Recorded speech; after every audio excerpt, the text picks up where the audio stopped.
It's Monday, and I am awake, and I am also Deconverted Man, and this is Are Atheists Wrong About Extraordinary Claims by the Investigative Millennial?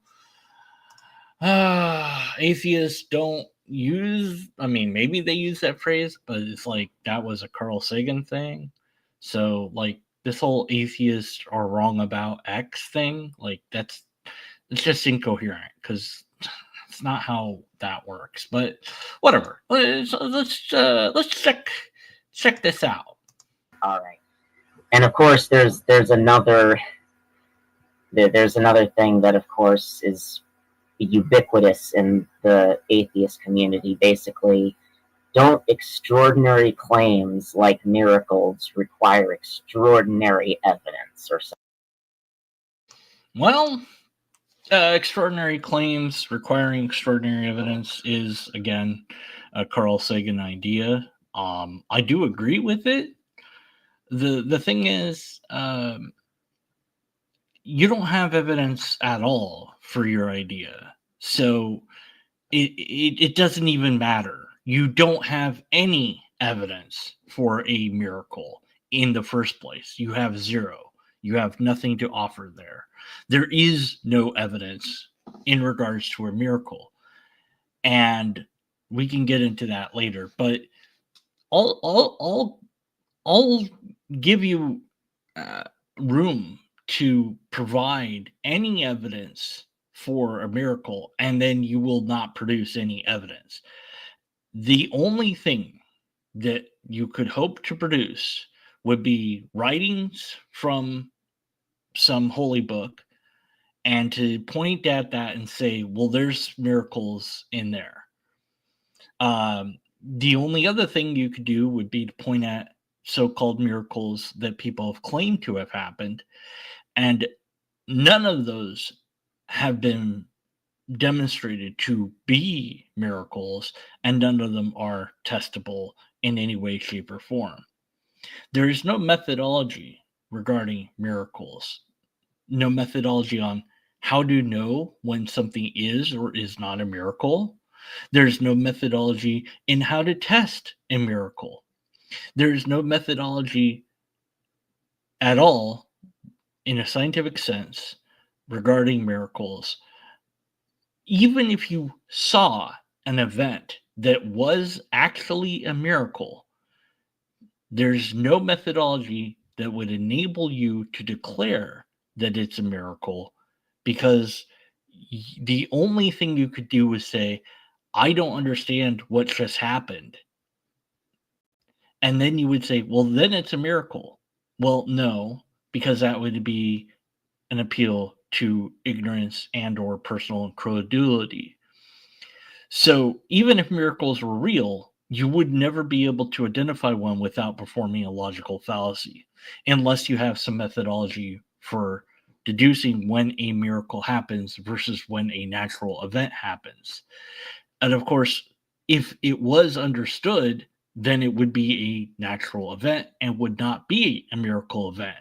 So basically, you have to prove magic somehow, which nobody has ever done because it isn't a thing. Thus, there is no and cannot be any evidence for miracles whatsoever because of what a miracle is claimed to be, which is a purely definitional position and not a substantive position. Miracles are made up ideas that have never been demonstrated. So there isn't even evidence for them until you produce it, which you couldn't do. Something. Yep. Who gets to count? First off, who gets to count what is an extraordinary claim? We do, broadly speaking. Humans do. Mundane claims are rather easy to categorize. Now, there's not a giant list if you're looking for that, but the methodology is fairly simple. Is it a common everyday occurrence? And what do we mean by common? Well, okay, look. Is it something that you would expect to see on an ordinary day of one's life. For example, eating food or drinking liquid. Yes, those are mundane claims. Somebody having a minor injury and that minor injury slowly repairing itself over time because of how the body works, that's a pretty mundane claim. Uh, these are not extraordinary claims. An extraordinary claim is anything that is non-mundane, like somebody flying through the air without some sort of mechanical instrument involved.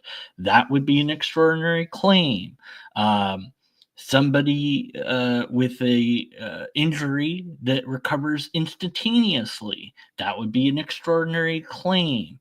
Anything that is outside of the realm of the normal, mundane, what we expect to see would be extraordinary. It's not hard to figure it out. Just observe what is normal versus what's non-normal. Okay? And you can come up with a few examples if you want. It is not that hard. And what isn't? I think a lot of claims I hear from atheists about, say, a multiverse or something like that seem extraordinary. Okay, the multiverse is not an atheist claim. That's a scientific claim. And it's not even a claim, it is a hypothesis. So you don't know what the hell you're talking about. And a multiverse would be a mundane claim based on the mathematical data that indicates that this is a possibility. It would be an extraordinary claim if one said that they had traveled to a different universe. Thomas Rutledge. Example, I have one heart and two kidneys. That is a mundane claim, correct. And saying that you had one kidney would also be a fairly mundane claim. But claiming to have two hearts would be a non-mundane claim because most people don't have two hearts. Some people do, but very, very few people do. So that would be a rather unordinary, non-mundane claim to make that we would want some sort of verification for. And lo and behold, if somebody had two hearts, well, there'd be all sorts of proof that they could give for that. Mm-hmm. But if I have evidence, then I'll go with it. All claims require sufficient evidence.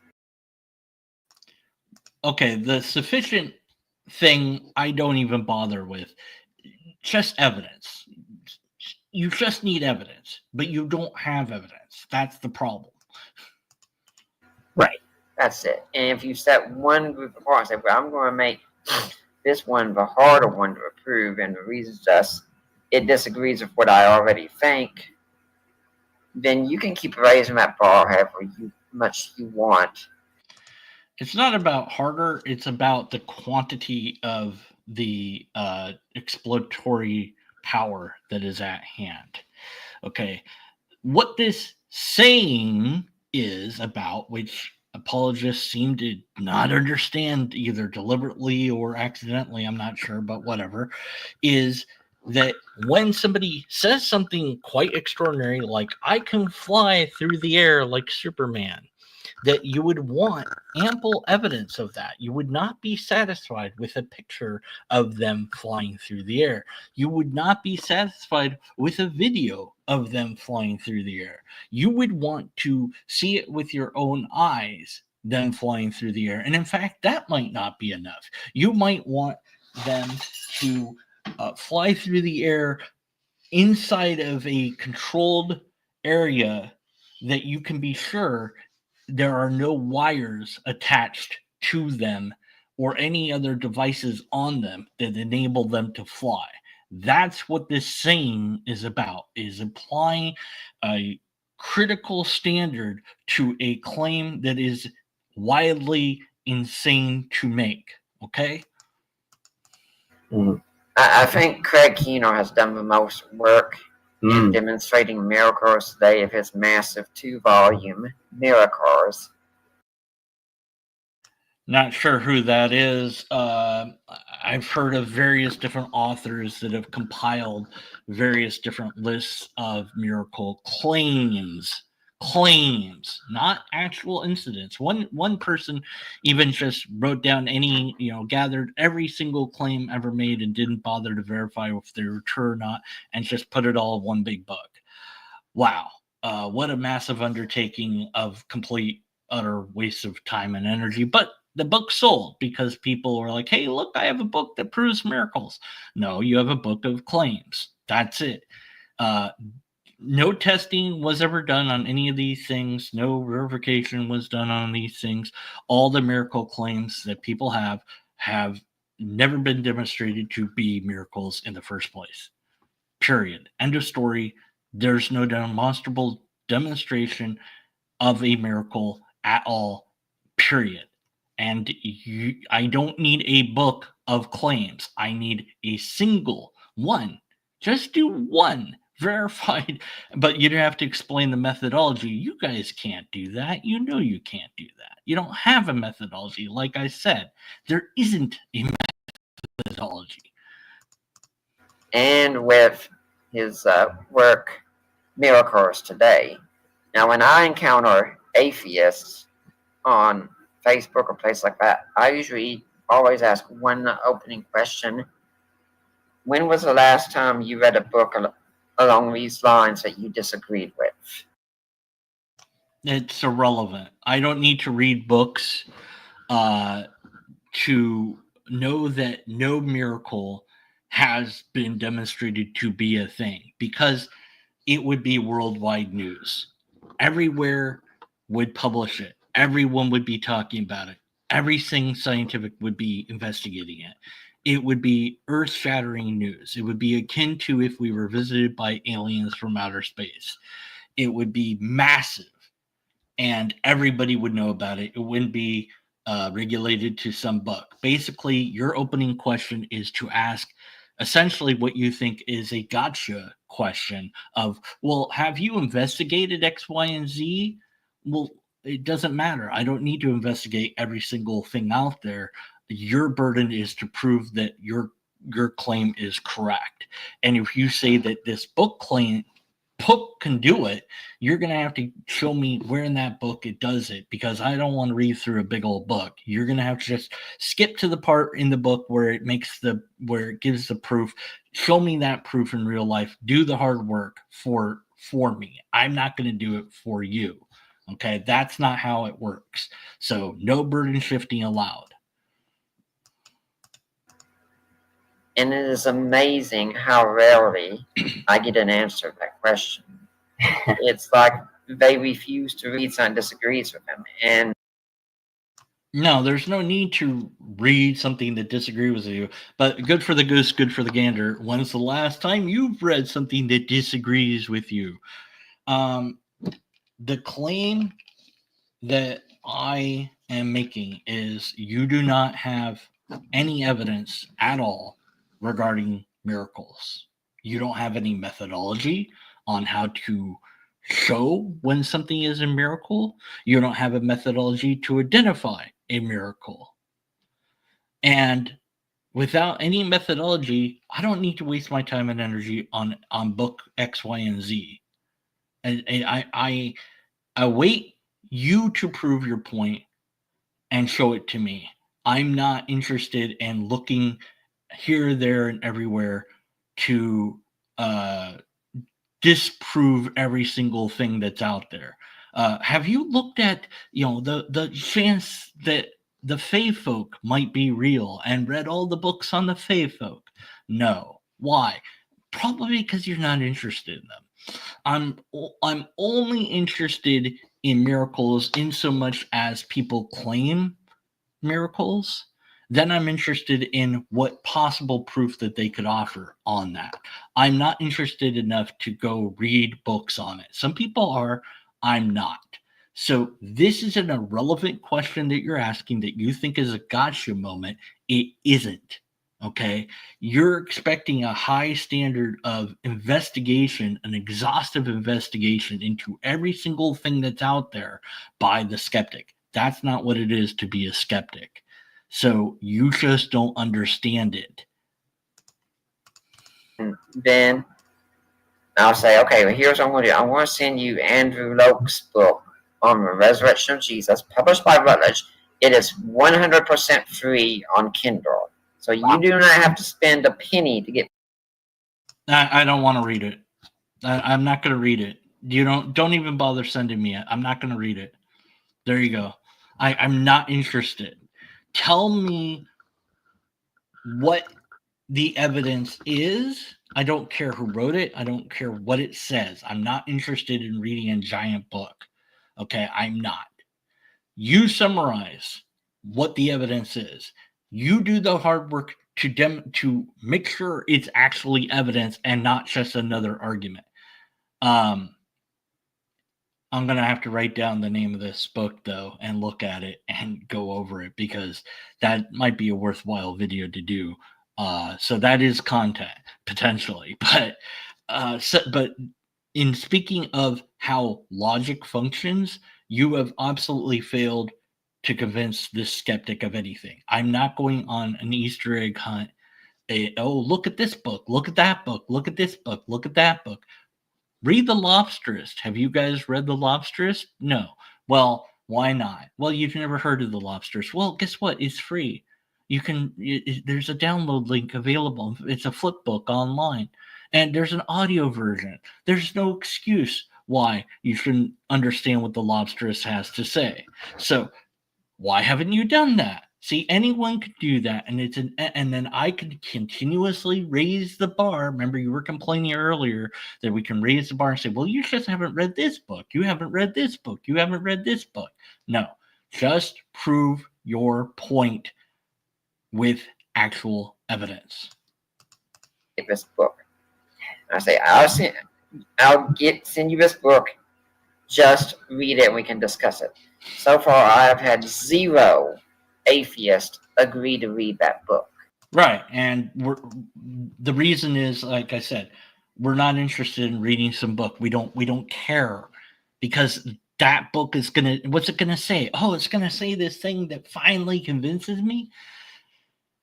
Then you do the hard work of what the evidence is in that book. You find that evidence and you direct me to that evidence. That's it. It's not that hard. You don't understand how this works. None. And I'll be just clear. Christians that are arguing these issues and they are not reading things that disagree with them, they need to stop doing that as well. Yes, Christians typically don't read stuff that disagrees with them. I wonder how many books have they read that disagree with them, whatever that means. So have they read every other religion book out there? Have they read all the atheist book out there? This sort of exhaustive search, that's not a methodology I mean, it might be something you're interested in, but it's not something that is a methodology that would lead you to, the methodology that we're talking about epistemology, basically. Sorry, and your epistemology is, well, just read everything, right? Well, you don't have the time and energy to do that. So no, how about we just prove the claim that we're making with evidence? That's it. Simple. Need to be reading the other side as well. Yeah, definitely. I mean, if for nothing else, just to further own confidence, because again, I will get into some of the more evidences for the resurrection, because I think it can, if properly done, can definitely boost somebody's confidence in that. But also, just for the record, I do have Craig Keener's 2-volume set. Nerds! As well, so it's quite an extensive read. But honestly, I think also it definitely, if nothing else, demonstrates that you can't just start from the presupposition of, well, miracles are just extraordinary. Yes, you can, because they are extraordinary. In fact, they're so extraordinary that they've never been able to be shown. What is a miracle? Let's start there. Define miracle so we at least know what we're looking for. Because they don't happen. Like, that's not something we can just go into really anything with just saying, well, that's just dumb. That we just don't believe that. And it is kind of dumb, and I don't believe it. But also, it isn't even a thing. Just like magic. Miracles are equal to magic until you can explain what they are, how they work, how to demonstrate them, what the methodology would be, what the empirical method would be to test it, how produce a miracle. It shouldn't be that hard. not if you're going to be like even remotely trying to be objective in that way. Mm-hmm. No. Your guys aren't being objective. You already believe in the miracles, but you've never been shown a miracle. You just believe that they exist. You have no test, no methodology, no nothing. So you just believe in miracles. That's it. But yeah, no, and the funny thing is, there's a lot of places in the world where, you know, if you tell them, hey guys, miracles happen, they're like, yeah, we know. Like, there's a lot of places in the world where you tell people things and they just believe you. Yes, there are places in the world where there are gullible people. That doesn't make the claim correct or true. You guys, come on, guys. well, welcome to planet Earth. Like, you know, it's kind of, you know, there are many claims of that, and especially in India, I think. Ah, yes, India. I've seen some of these miracle demonstrations that they have done where the gurus levitate into the air. Well, I've seen them on video, I haven't seen them in person. And I've read about this. And then also the milk gets poured into the mouth of the statue and it miraculously drinks the milk. What's odd about this is you're not allowed to explore the guru uh, who levitated. You're not allowed to see what's under them or behind them. You're not allowed to approach them. You're not allowed to film from certain angles. You know, just some suspicious behavior. And then as far as the statues go, you know, they're usually white statues and the milk is white and they're pouring very slowly in a very specific way that would allow the milk to run down the body, and sometimes you can even see the milk doing that. But of course that's miraculous. Oh, they had a towel at the bottom of the statue. I don't know what that's about. There's no hole in the statue ever. That's not a thing, because of course it's a miracle. Yeah, all these miracles are tricks. And when you examine them even a little bit and you put any testing on them, they vanish into nothingness because they're not real. They're just tricks. But you guys wouldn't know that because you want to believe. In a lot of times, and there can be miracles from other religions, sure, but Yeah. at the very least, it definitely opens up that there is more than just, you know, the non-miraculous world or anything. So Well, no, there is just the non-miraculous world, as if. Hey man, real quick, with the new constitutional, as if that's not enough. The real world as it actually is amazing and wondrous and awesome, and we don't need to add magic to it to make it more. Sadly, you guys need it, I guess. I don't know.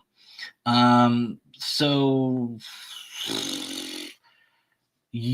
as far, you know, no, atheists aren't wrong about extraordinary claims requiring extraordinary evidence, because this is an atheist thing.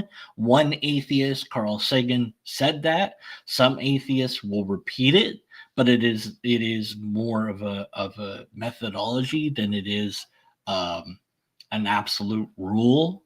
But it doesn't matter. I'll say fine, forget that. Just give me evidence. Oh, here's this book. Read this book. what evidence is in the book. You do the work. You tell me what the evidence is. You look in the book, you find where the book mentions where the evidence can be found.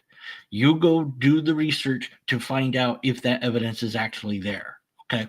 A while back, I want to say a couple of years now, there was this little tiny church that announced that they had this Bible that was oozing oil. Oh, it's so amazing. Look at the oil. This Bible is producing the oil. And they kept it in this tub full of oil. And when they pulled the Bible out and squeezed it, oil came out. Now, I thought that's kind of odd that they're keeping the Bible inside of a box with oil, because wouldn't it be better to keep it in a, and it was like a Tupperware so you could see through it, sort of. Wouldn't it be more of a demonstration to put it in a, a container that doesn't have oil, and then to show that it's producing oil? That, and then show like a little line on the side and show that, over time, that there's more and more oil. Wouldn't that be more impressive? Also, what was interesting was there was a small store, general store, in the area of this church. And lo and behold, the day that they started making this claim about the oil, this general store happened to run out of all the oil that they had, because the guy that was the minister of the church had inexplicably bought all the oil from that general store. Now, are these separate events? Or is it that, he put oil in a box, in a Tupperware container, and then put the Bible in it, and then they proceeded to make up a story? I think that they made up a story. And when a simple report went out and they investigated this, even at a surface level, it was like rejected by even the most faithful people, and they saw through it. And of course, they tried to sell the oil, and I'm sure a few people believed it. And so it fizzled out. But the thing is, they didn't want you to examine the Bible. They didn't want you to do any testing on this, of course, because you're going to find out that it's a scam. Because, of course, it's a scam. Back before that, people thought that this one megachurch was doing miracles because the guy knew what the people's problems were, and he was praying for them. Oh, you've got this problem and that problem. And James Randi figured out they're using radios, and they're just reading off the prayer requests. And lo and behold, that's what it was. The thing is, people will lie and cheat and swindle and make up stuff that appears to be miraculous to con you. That's why we need extraordinary evidence, because we're going to need to investigate the claim at hand. There's a statue of Madonna, not the material girl, the Virgin Mary, but this is the Lady of Fatima, and there's a miracle. This statue had acid dripping around it and onto it, and the acid destroyed the paint of everything that it touched, but not the Madonna's paint. The Madonna stayed completely fine. Then later on, at some point in time, there was an attack against this area, or attacks in general, and a bomb went off very close by. This whole wall was like just almost destroyed, but the Madonna statue, not a dent on it. Oh, it survived an explosion and an acid attack, and the Catholic Church labeled it as a miracle. And they then moved the statue somewhere else. I don't know. But what I want to do because I'm a skeptic. I would like to try to blow up the statue and pour some acid on it. Will they let me do that? Of course not. Of course not. They don't want anyone to test it. They don't want anyone to poke at it because it would blow up. The acid would melt its paint away because it's just a statue. That's it. The Shroud of Turon, which for some reason is making kind of a comeback as a topic, the Catholic Church has that in their possession and it's locked away. Nobody can look at it unless you're part of the high up in the Catholic Church. You're not going to see this thing again. They allowed a few fragments of this thing to be tested by places that they allowed to test it in certain ways that they allowed them to test. So the very little that we know about it has already been covered, and we're not allowed to know more about it. Why? Well, because it's miraculous, and you're not allowed to test the miracle stuff because the moment you test it, it goes away because it's a con game. It's not real. Okay, the book that you're talking about, some guy has all this catalog of people that said this and that miracle. Oh, whoopee-doo. There are books like that full of alien encounters when that was a thing. And for a while there was people claiming aliens encounters left, right, up, and down. And there's still a few people out there, but it's no longer on the news. It's no longer mentioned. It's no longer looked at because everyone's like, there's nothing there. Moving on. So just because you have a lot of stories doesn't make it true. And if you ask people to send in your stories of miracle events, people are going to send in stories of miracle events. Whether or not the stories are real or not, who knows? But of course, how would you investigate it? There's no way to investigate it. It's just, oh, this thing happened. Lastly, I'll talk about this guy I knew.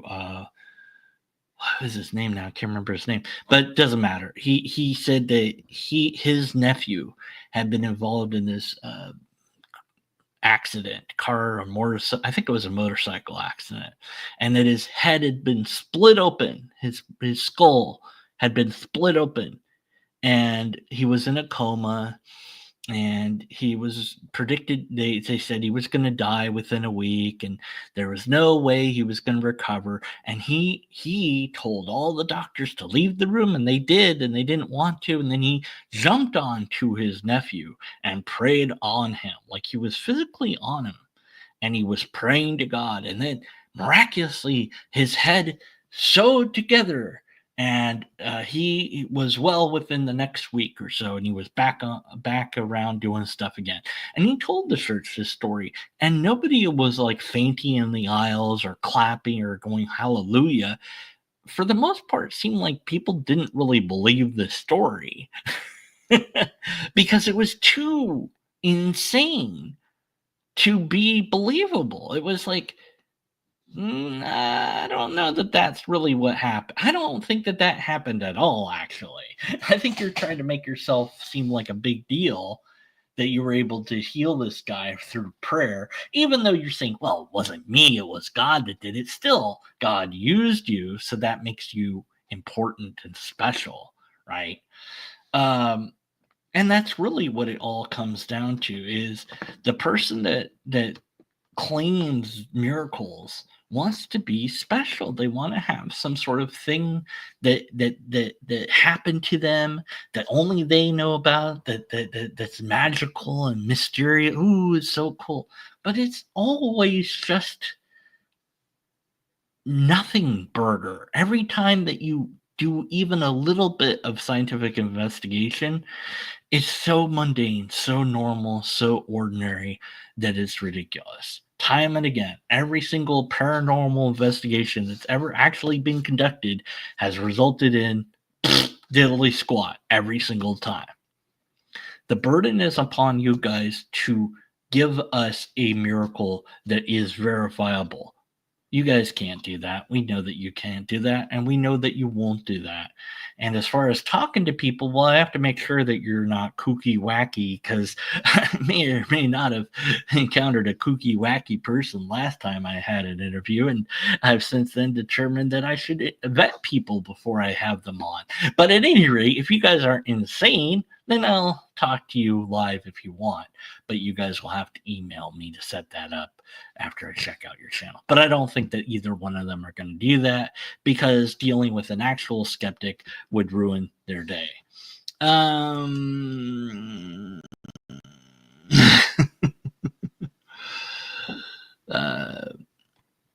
Yeah.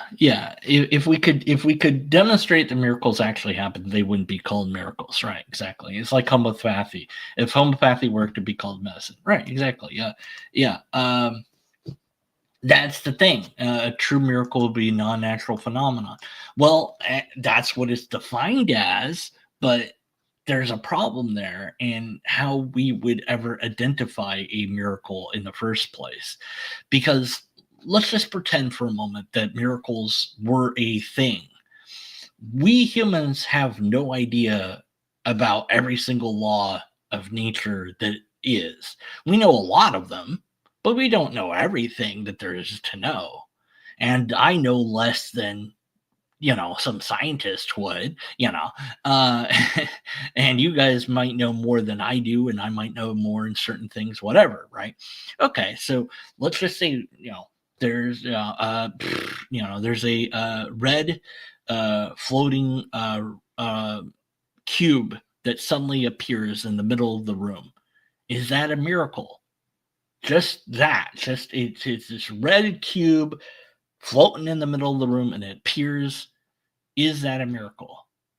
Well, I couldn't say yes it is. I'd be like, I don't know what it is. I don't know why it is. I don't know, but I'm going to investigate the hell out of it, and so was everyone else. But how would we decide it's a miracle? Well, it doesn't obey any of the normal stuff. That doesn't make it a miracle, because there could be some explanation that we're ignorant of. And so then the only identification of a miracle becomes an appeal to ignorance or personal incredulity, which means there's no logical way to ever establish a miracle. That's a problem.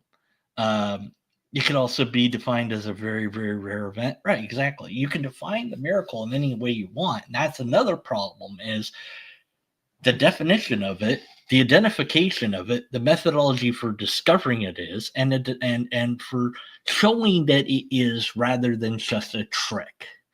And these problems aren't just dismissed out of hand, or shouldn't just be dismissed out of hand as non-problems or trivial, because they are real problems, and it's not my problem to solve. It's the theist to resolve, and they have not and will not ever resolve it, because they don't have any evidence. They just have anecdotal stories. That's it. So there you go. Anyways, so are we wrong about extraordinary claims? No, that statement makes no sense. Are miracles a thing? Some book that they referenced apparently goes over a whole bunch of miracle stuff. I'm not interested. I don't remember. I'd have to go back and see what the hell they said that book's name was. And they mentioned some other. Was it this? Discover the power of resurrection, whatever. I don't know. But at any rate, they mentioned one that was free, and I kind of wanted to get to that one. Free. Maybe I can just copy and do that later. Okay, anyway, so that's it. We don't have any evidence in this video. We don't have any demonstration of anything. We just have two guys talking to each other about miracles and thinking that miracles are real without any proof that they are, and thinking that atheists are wrong in not believing in them.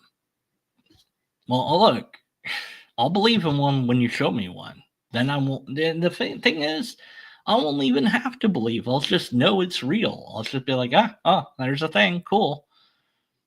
Anyways, DM Turner has a hidden agenda. I don't know. What are you guys talking about, man? I swear, chat is like your own little universe over there. Oh, oh, there we go. Boom, gone. Bye. All right. So don't worry about that person. They are gone forever. And anyone that mentions that drug will be banned forever. We don't encourage drug use on this channel, and we frown on it. Okay. That's it. All right. There's nothing here, nothing new under the sun, big giant bowl of nothing. And but I talked about it for a while. Man, only I could turn a 4-minute and 10-second video into a 40-minute and 24-second video. Only I am cool enough to do that. Okay, maybe some of you are cool enough to do it, but